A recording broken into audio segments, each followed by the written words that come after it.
जय जय रघुवीर समर्थ. आज आपण चालू समास निरूपण दासबोध दशक 13वा समास 6वा लघुबोध निरूपण नाम श्रवण करणार आहोत. तोपर्यंत जर तुम्ही आपल्या चॅनेलवरती नवीन आला असाल तर नक्कीच आपल्या चॅनेलला सबस्क्राईब करा आणि सबस्क्राईबच्या पुढचे बेल आयकॉनचे बटन दाबा, जेणेकरून इथून पुढचे दासबोध निरूपण, समर्थ बाल निरूपण, त्याचबरोबर मनाचे श्लोक व त्यावरील कथा तुम्हाला नक्की श्रवण करायला भेटेल. चला तर मग आजच्या निरूपणाला आपण सुरुवात करूया. जय जय रघुवीर समर्थ. दशक 13वा समास 6वा लघुबोध. या समासामध्ये श्री समर्थांनी अगदी थोडक्यात पण अगदी स्पष्टपणे व निश्चितपणे साधना आणि तिची तात्विक पार्श्वभूमी सांगितलेली आहे. पंचभूतांचा सारा पसारा साकार करत आहे व तो नाशवंत आहे. आत्मा मात्र निराकार आणि अविनाशी आहे. दृश्य जाणायची मनाला सवय लागल्याने त्यास आत्मा कसा जाणावा हे कळत नाही. त्यासाठी संतापाशी जायला हवे. आत्मज्ञान होण्यासाठी नित्यानित्य विवेक आणि सारासार विचार कसा करावा हे संत शिकवतात. नित्य विवेकाने खरा मी कोण आहे याचा शोध घ्यावा. सारासार विचाराने खरा करता कोण याचा शोध घ्यावा. सगुण सगळे चंचळ व अलीकडचे म्हणून त्याच्या पलीकडे दृष्टी पोचवावी. संपूर्ण आत्मनिवेदन करावे व निर्गुणाशी अनन्य व्हावे. अशा रीतीने धन्य होऊन जावे. पंचभूतांचा हा पसारा अफाट दिसतो खरा, परंतु तो नाशवंत आहे असे समजावून देतात.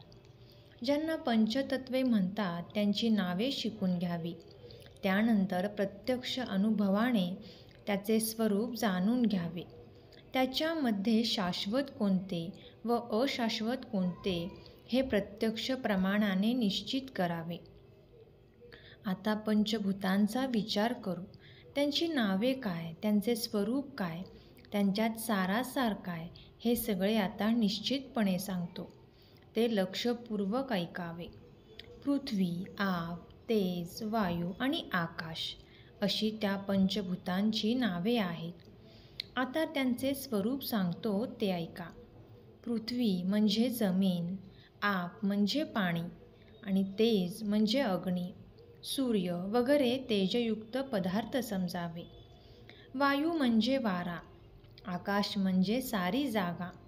आता यानंतर आपल्या मनात शाश्वतपणाचा विचार करा. व्यवहारात भाताचे एक शीत चाचपून पाहतात. त्यावरून सबंध भाताचे स्वरूप ध्यानात येते.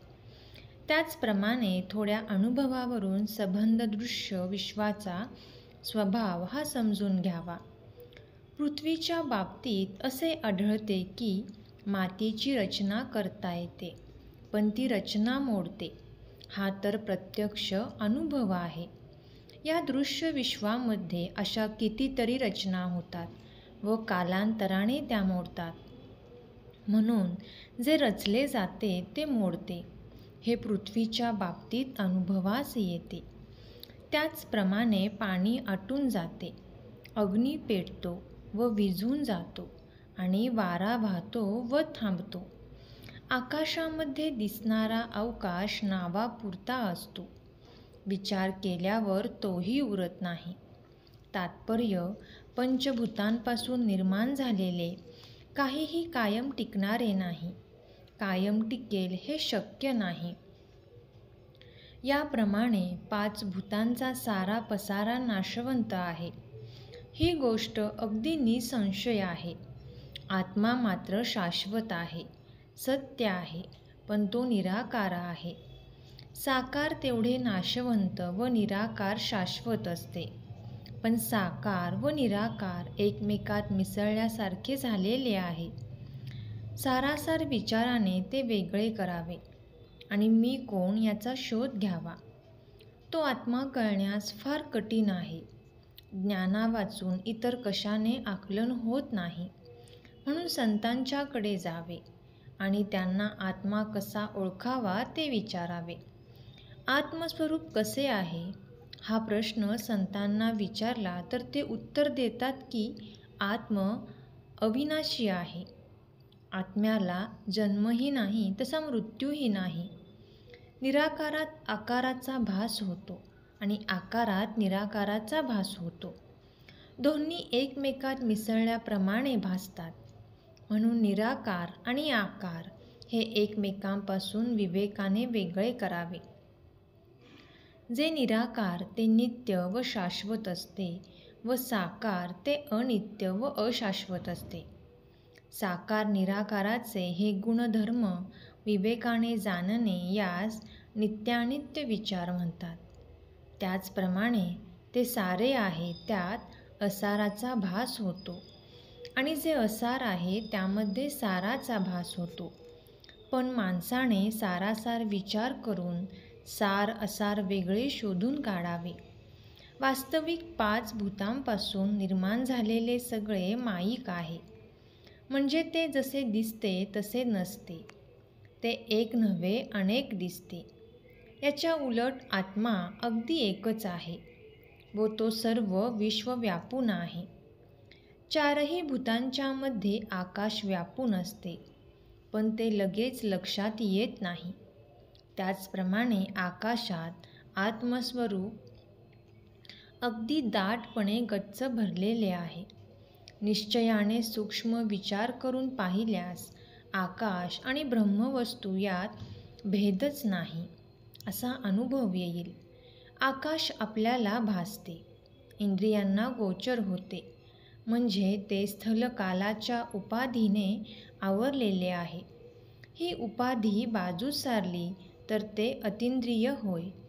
म्हणून अतींद्रिय आणि निरुपाधी निराभास व अविनाश गगनासारखे ब्रह्मस्वरूप आहे. आता हे विवेचन पुरे. परंतु जे अनुभव घेण्यास गेले असता अविनाश राहते ते ब्रह्म होय. तेच ब्रह्मस्वरूप मनन निधिध्यासाने आपल्या अनुभवाच्या कक्षेत आणावे. परमात्म स्वरूप निराकार आहे. हाच सर्व सारासार विचाराचा मधितार्थ होय. त्याचप्रमाणे आपण कोण हाही विचार करायला पाहिजे. ज्यावेळी देहाचा अंत होतो त्यावेळी वायू देह सोडून जातो. हे जर खरे वाटत नसेल तर आत्ताच श्वास कोंडून धरावा. श्वास कोंडून धरला, श्वासोश्वास थांबला की देह पडतो. देह पडला की त्यास मडे म्हणतात. मढ्याच्या अंगी कधीच कर्तेपण दृष्टीस पडत नाही. देहाच्या शिवाय वायूला काही करता येत नाही. वायूच्या शिवाय देहाला काही करता येणार नाही. म्हणून विचार केला तर असे दिसते की एकमेकांशिवाय एकमेकाला काहीच करता येत नाही. वरवर सहज पाहिले तर माणूस दिसतो. विचार करून पाहिले तर काहीच नाही असे दिसते. यावरून अभेद भक्तीचे लक्षण काय ते ओळखावे.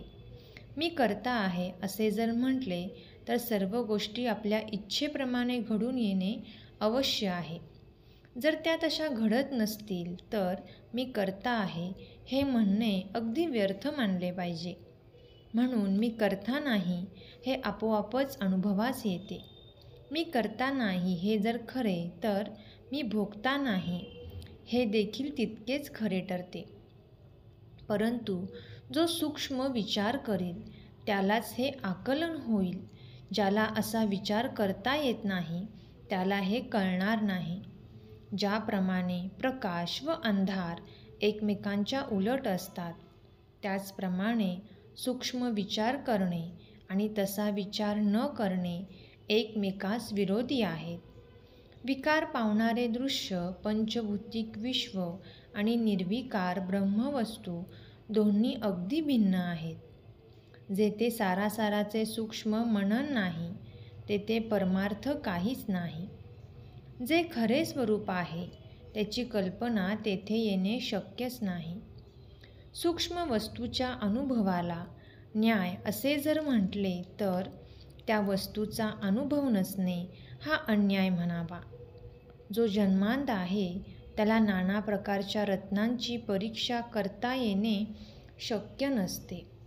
म्हणून निर्गुण स्वरूपाशी अनन्य होणारा, निर्गुणाशी तद्रूप होणारा ज्ञानी पुरुष त्रिवार धन्य होय. संपूर्ण आत्मनिवेदन साधण्याने मोठा श्रेष्ठ पुरुष म्हणून तो मान्यता मिळवतो. इति श्री दासबोधे गुरुशिष्य संवादे लघुबोध नाम समास 6वा संपूर्णम. जय जय रघुवीर समर्थ. धन्यवाद.